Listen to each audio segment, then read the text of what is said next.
Дейвид Гогинс е не само легенда в спорта и екстремните постижения, но и един от най-вдъхновяващите и мотивиращи хора на планетата. Неговата история не е просто за това как да бъдеш най-добрият, а как да победиш себе си, да се справяш с болката и да преодоляваш ограниченията, които сам си поставяш. Нека разгледаме как Гогинс преминава през най-трудните моменти в живота си и какви уроци можем да научим от него.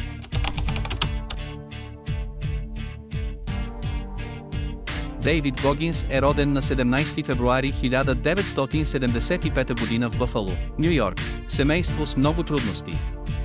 Родителите му преминават през развод и насилие, а самият той израства в неблагоприятна среда. Гогинс е страдал от тормоз в училище заради наднорменото си тегло, а по-късно е бил диагностициран с дислексия. Тези ранни трудности и изпитания го формират в един от най-трудните, но и вдъхновяващи личности. Вместо да се предаде, Гогинс започва да развива невероятна вътрешна сила, която ще го води през всяко следващо изпитание в живота му.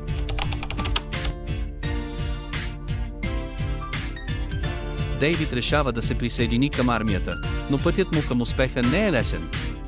Той преминава през безброй предизвикателства в Navy SEALs, едно от най-строгите и трудни обучени програми в света. За да стане Navy SEAL, Гогинс преминава през 3 ужасно трудни опита, за да премине през селекционните тестове. След като успява да премине обучението, той става част от отрядите на SEAL и активно участва в военни мисии. По време на служба в Афганистан, той се сблъсква с невероятни стресови ситуации, които изискват не само физическа издръжливост, но и психическа сила. Тези преживявания го карат да осъзнае, че истинският успех идва не когато излизаш от зоната на комфорта, а когато я преодоляваш и се изправяш срещу собствените си ограничения.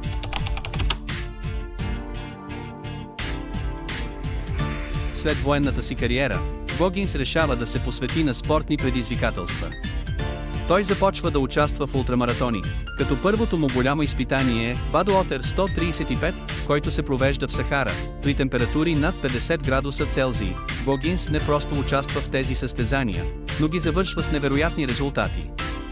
Неговата способност да продължава въпреки болката, умората и психологическите бариери го прави уникален.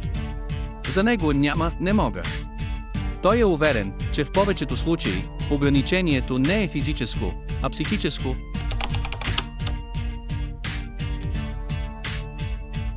Едно от основните послания на Гогинс е концепцията за капацитета на болката.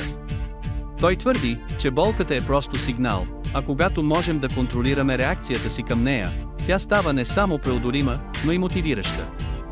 Гогинс често говори за това как да побеждаваш вътрешните си демони и да преодоляваш страха. Той е убеден, че човекът има неизмерим потенциал, ако е готов да се изправи срещу страха и да не се предава пред трудностите. В основата на всичко, което прави, е дисциплината и менталитетът, че няма оправдание. Той насърчава хората да не чакат правилния момент или перфектните условия, а да започнат сега и да се посвещават на усилията си.